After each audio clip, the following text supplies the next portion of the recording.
धनुष कभी नहीं होता है। जब धनुष रखा जाता है संग्रहालय में, है ना, या शस्त्रालय में, जब धनुष रखा जाता है तो इस स्थिति में कभी नहीं रखा जाता जो स्थिति आप लोग देख रहे हैं।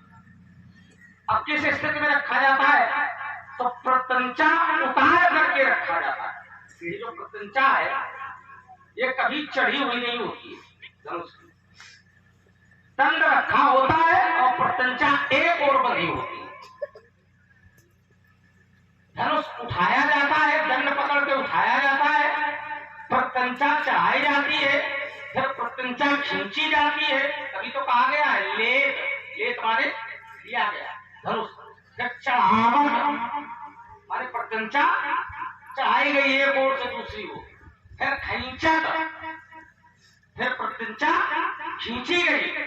काहे तो जब ये लिया गया, चढ़ाया गया और खींचा गया तो इस क्रिया में हुआ क्या कि पुनि धनु नभ मंडल सम भयऊ।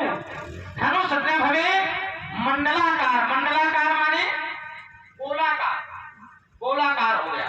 अब ये दंड है और अगर ये गोलाकार हो जाए, गोल हो जाए तो इसके ये दोनों सिरे छू जाएंगे। अच्छा, धनुष के एक सिरे का नाम अग्नि और दूसरे का नाम सुवा।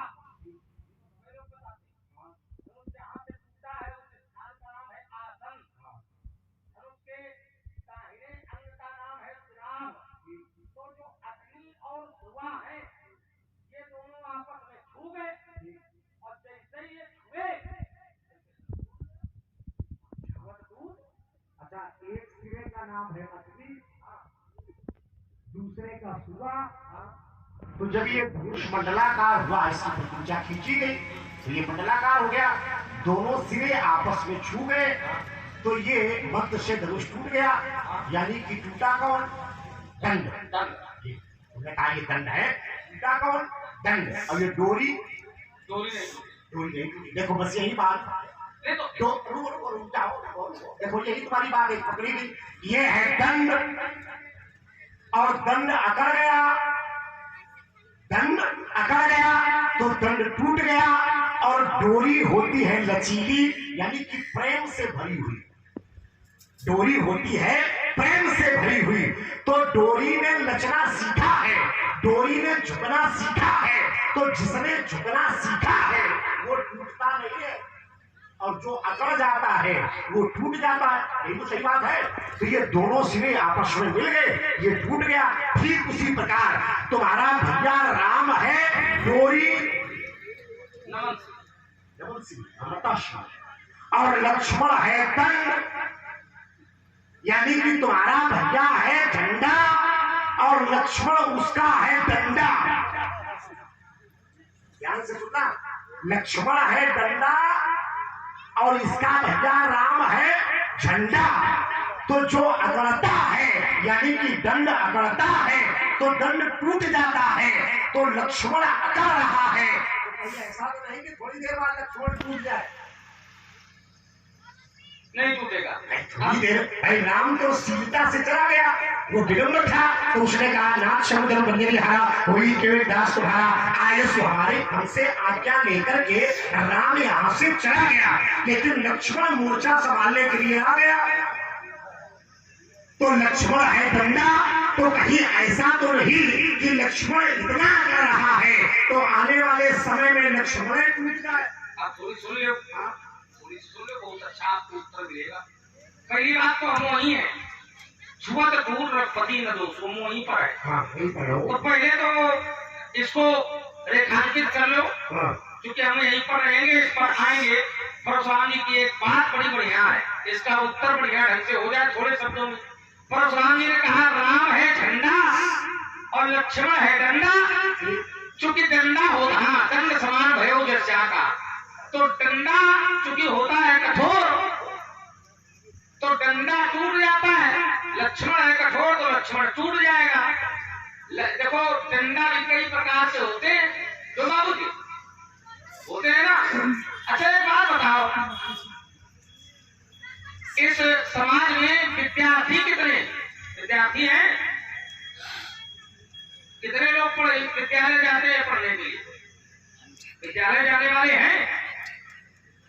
अगर विद्यालय जब आप लोग जाते हैं तो गुरु जी के हाथ में एक डंडा होता है। बाबूजी वो डंडा टूटना चाहिए कि सुरक्षित रहना चाहिए? वो डंडा अगर सुरक्षित है तो हमारे राष्ट्र का संस्कार सुरक्षित है, और अगर डंडा टूट गया तो हमारे राष्ट्र के संस्कार, तो डंडा भी सुरक्षित होना चाहिए। बात और अच्छी तरह समझ लो। लक्ष्मण है झंडे का डंडा, झंडे का डंडा, झंडे का डंडा। पंडित जी धोखे से कहो झंडा में जरा हाथ लगा के देखो, लगाने के बड़े डंडा तुम्हारे ऊपर पड़ गए। वाह, वो लगा के देखो, क्योंकि ये डंडा है जिसने झंडे को फहरा रखा है। और अगर डंडा न हो तो झंडा कैसे फहराएगा? डंडा अगर न हो तो झंडा फहरा नहीं सकता है। लेकिन तक वो झंडा में लगा है।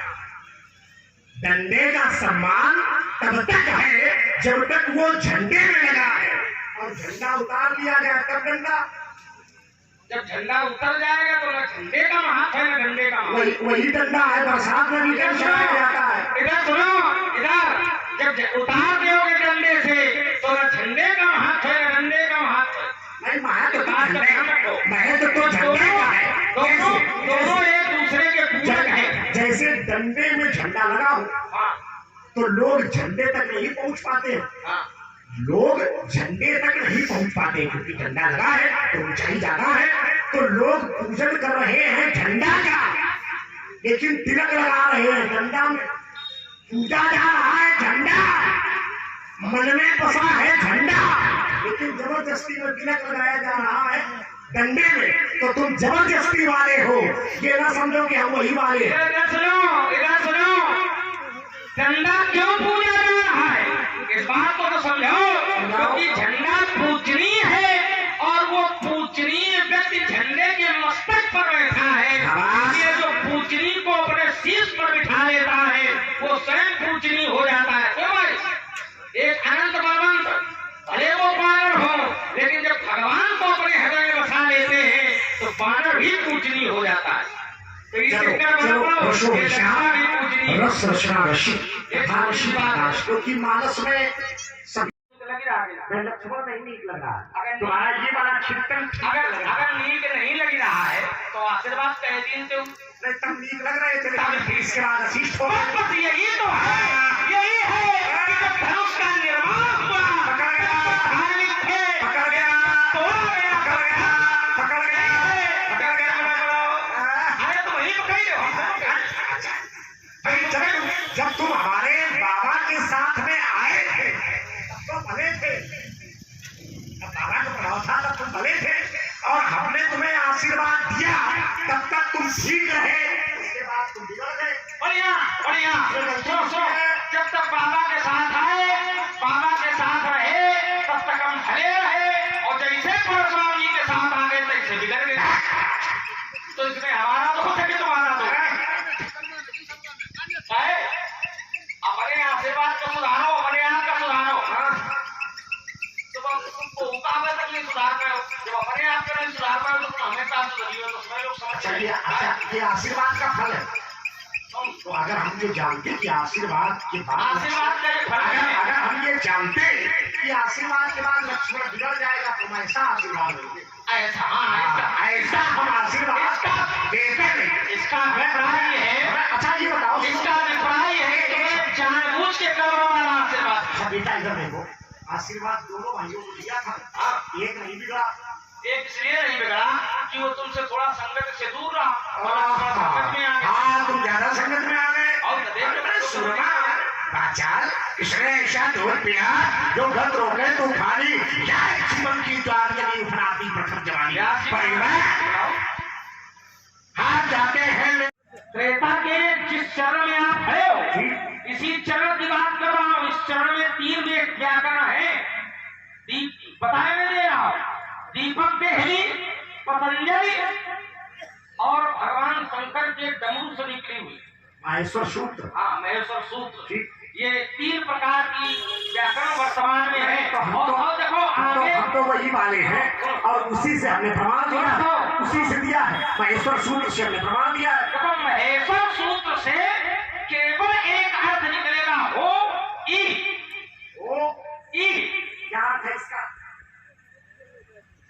हो ई क्या अर्थ है इसका? यही है। अच्छा, वाह, महेश्वर सूत्र से केवल ये निकलेगा, हो ई यही है। पतंजलि योग दर्शन कहेगा हो ही होगा, वो भविष्य वर्तमान और दीपक देहली अपना अपना निर्णय लेता है, होगा ना जहां खड़ा हो जाएगा।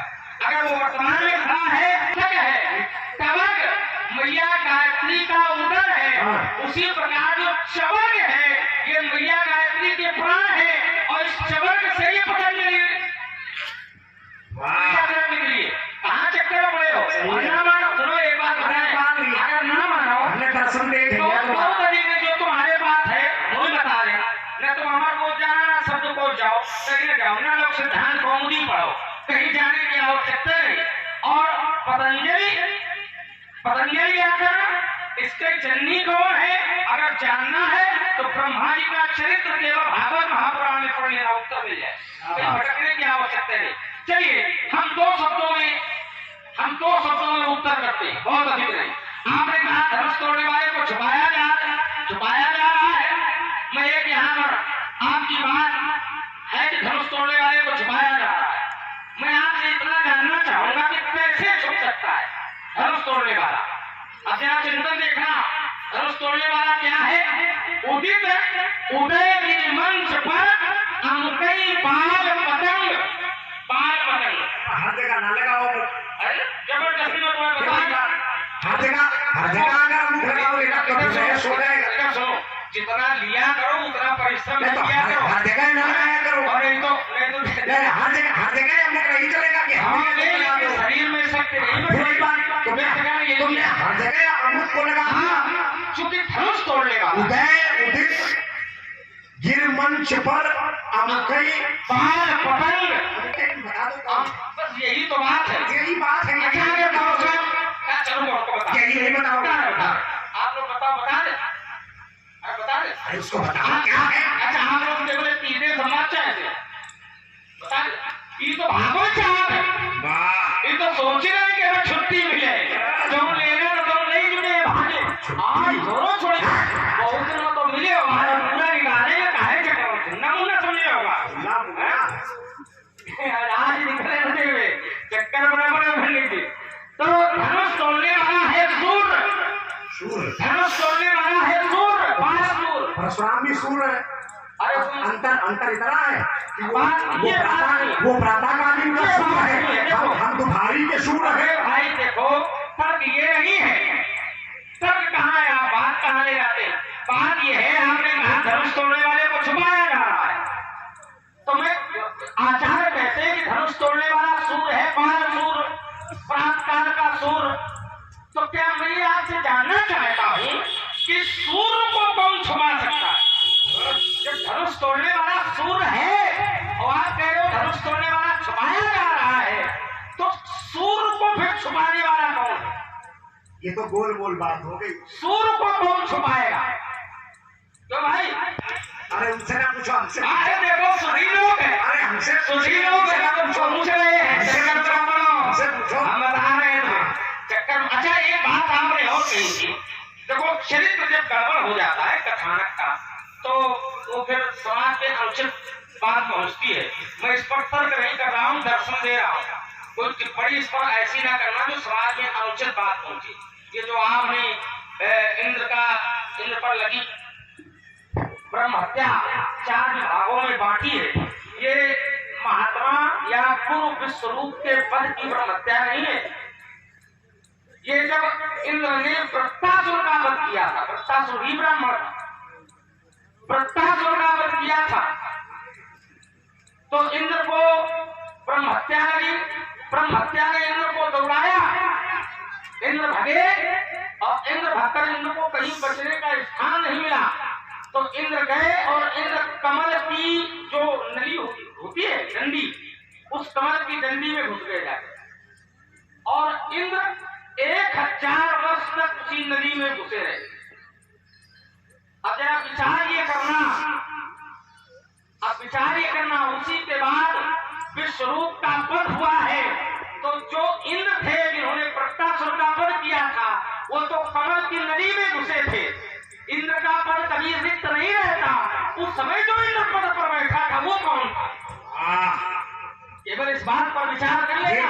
वहां ब्रह्म हत्या नहीं लगी है, विश्वरूप का वध करने पर ब्रह्म हत्या नहीं लगी है, क्योंकि दैत्य का समर्थन कभी धर्म नहीं होता है। इस बात का सदैव स्मरण रखना। ये तुम्हारा शक्तियों हो जाए, और नहीं तो बिहारी समाज का क्यों निर्णय लिया है?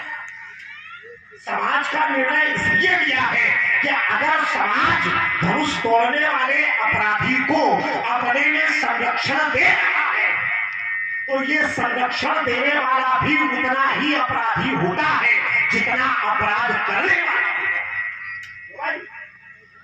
संरक्षण देने वाला उतना ही अपराधी होता है जितना अपराध करने वाला होता है।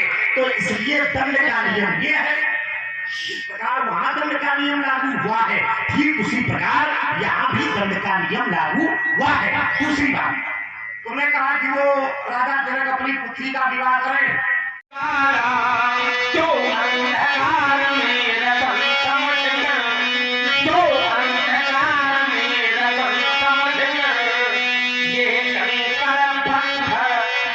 चुनते